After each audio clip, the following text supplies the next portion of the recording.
Welcome to Your Dose of Wowness. Today, we're stepping away from the noise of the man-made world. We're going somewhere quiet, somewhere elemental and patient, a place with an impossible secret. I want you to imagine you're standing right here. The air is absolutely still. The silence is so total it feels like it has weight. And in front of you is a rock, hundreds of pounds of solid stone. Behind it, though, is a trail, a scar, carved deep into the floor of the desert. And that right there, that is the impossible reality of the sailing stones of Death Valley, a phenomenon that for over 100 years had no explanation on this earth. So let's dive in, because when your brain sees something like this, a thing that should be completely still, but is left behind evidence of a long, long journey, it just screams for an answer, right? For a century, the evidence was just there. It was undeniable. Prospectors back in the day, scientists in the 50s, tourists every single year, they all saw the tracks. These impossible grooves in the dried mud. But the force behind them? It was like a ghost. And when we're faced with something that seems impossible, something that just breaks all the rules, what do? We invent stories. And boy, for the sailing stones, there were a lot of stories. The search for an answer was basically a graveyard for perfectly good ideas that just didn't hold up. Each theory was a completely logical attempt to explain it, and every single one just fell apart when you looked at it closely. You pretty much had two camps. On one side, you had people looking for a force from beyond our world, aliens, weird energies. On the other side, you had scientists looking for a simple physical cause, like wind or algae. But the real answer? Well, it turned out to be stranger and way more elegant than any of that.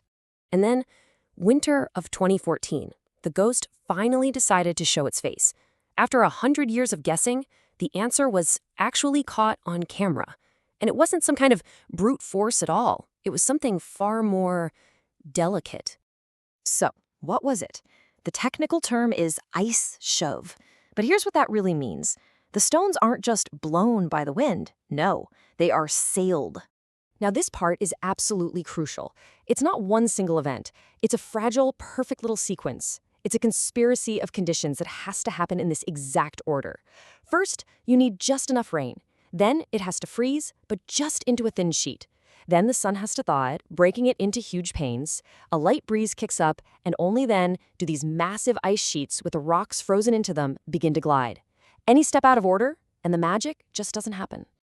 And this quote, it just perfectly captures the patience required, not just from the scientists, but the patience of the world itself to finally offer up its secret. Nature, it seems, keeps its best secrets for those who are willing to wait. But here's the twist. You know how sometimes you solve one mystery only for a much deeper one to appear in its place? Let's see how this builds. A single stone being pushed by a sheet of ice. Okay, that makes sense. My brain can process that. But how on earth do you explain this? Two rocks, sometimes hundreds of feet apart from each other, starting, turning, and then stopping in perfect, almost haunting unison. The theory we have struggles with this. The physics of a single, massive ice floe stretching for miles. It just doesn't really explain this level of precision. It feels like the book on this mystery isn't entirely closed just yet. So we have the mechanism, more or less, but what the solution truly gives us is this profound sense of time, of fragility, and the incredible luck of being able to witness anything at all. I mean, just look at these numbers. The margins here are razor thin. It's crazy. A little too much rain, and the ice won't form the right way. A degree too cold, and it all freezes solid to the ground. A gust of wind just a bit too strong, and that delicate sheet of ice just shatters. So how often does this perfect storm of conditions happen? Maybe once a decade, maybe. You're looking at a spectacle that might only happen a handful of times in your entire life, in one of the most remote, desolate places on the entire planet. And this is what you should take away from all this. The world has secrets it reveals only when conditions are perfectly, delicately aligned. The real awe here isn't for some invisible ghost. It's for a beautiful, interlocking system of fragility. Thank you for being here for this. You are why this channel exists. We really believe these questions deserve more than just a quick 2-minute explanation. They deserve the time it takes to really sit with them, to feel the quiet of the desert and the weight of that stone. If these journeys are giving you something new, please subscribe. We are here every day. We'll see you tomorrow.